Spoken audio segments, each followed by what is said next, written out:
So, good morning, Ewiros. This is Mr. John Perino.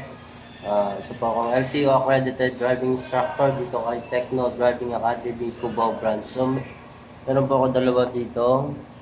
Filipino driver's manual. So, yung isa is volume 1, yung isa is the volume 2, second edition. So, i-upload ko po yung next is the non-professional BB1, B2 na reviewer. So, panoorin mo po ang video hanggang dulo, no? Para after that, ah, equip ka na ng knowledge para maipasa ang non-professional license for code B, B1 and B2. Panoorin mo po, ito, ginagawa ko na. Don't forget to like, share, and subscribe ka na din. At kung may tanong ka pa, comment down below na lang po. Yun naman po. Thank you. So, don't forget to like and subscribe to my channel.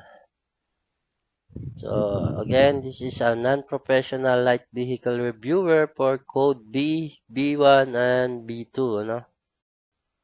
So, question number 1, if you are parking uphill on the road without curb, turn the wheels toward the answer edge of the road.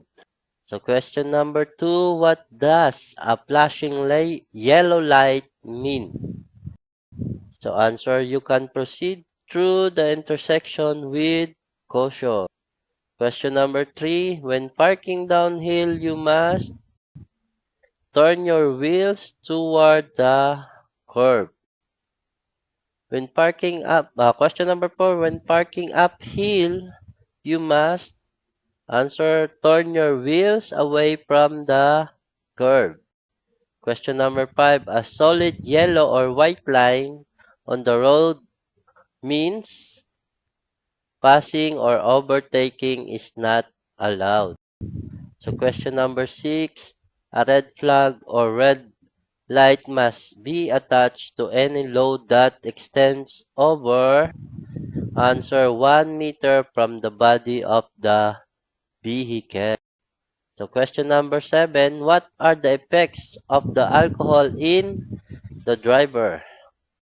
Answer, poor coordination of the movements and lack of self-judgment. Question number 8, in a toll gate, red X light or sign means you cannot drive through this lane. Question number 9, what does a flashing red light means? Answer, you must stop and then go only when it is safe to do so. Question number 10, what hand signal must a driver give when he or she wants to turn right?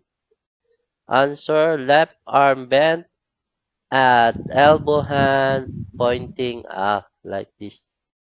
Number 11, at a normal speed, what is the safety rule when following behind another car? So answer, 1 car length apart. Question number 12, a driver of a vehicle approaching a crossing or intersection shall, answer, slow down and stop. Number 13, at a normal speed, keeping one's distance lessens the risk of the crash.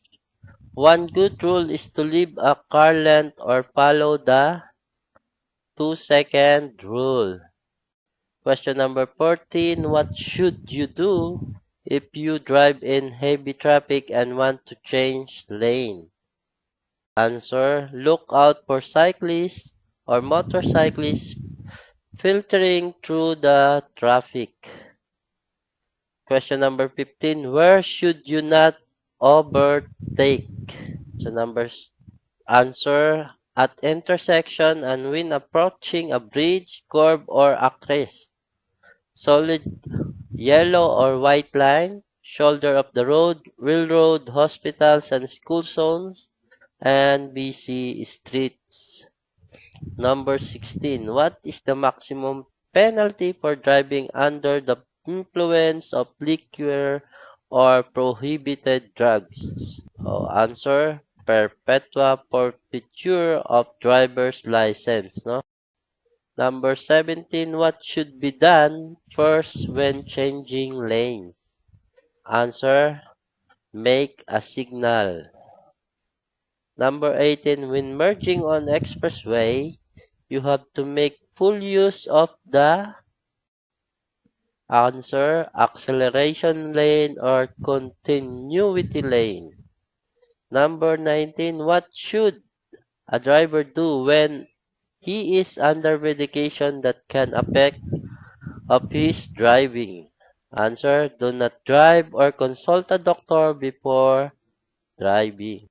Number 20, crossing a double solid yellow line is never permitted.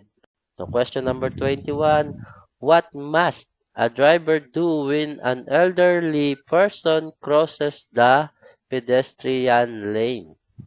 Answer, be patient and allow them to cross. Number 22, on a toll lane road with normal traffic situation, overtaking is only allowed at the left lane or first lane. Question number 23, what should you do when your vehicle is approaching a crease? Answer, prepare to slow down and stay on your lane for a safer travel. Question number 24, drinking any amount of alcohol while driving may answer decrease your reaction time, impair your judgment, and give you a false sense of confidence. So last question for part 1, number 25, a green arrow traffic light mean answer vehicles turning on that direction shall proceed. So, yan. Finish na po ang ating part 1, no? So, gagawin ko pa ang part 2. So, don't forget to like para updated ka sa next video natin, no? So, yan. Tapos ka na sa part 1 ng ating non-professional reviewer for code B, B1, and B2. So, antay mo ang part 2 at syempre huwag mo kalimutan i-like, share, and mag-subscribe ka na din. At kung meron ka pang katanungan, huwag ka pang mahiya mag-comment. So, thank you!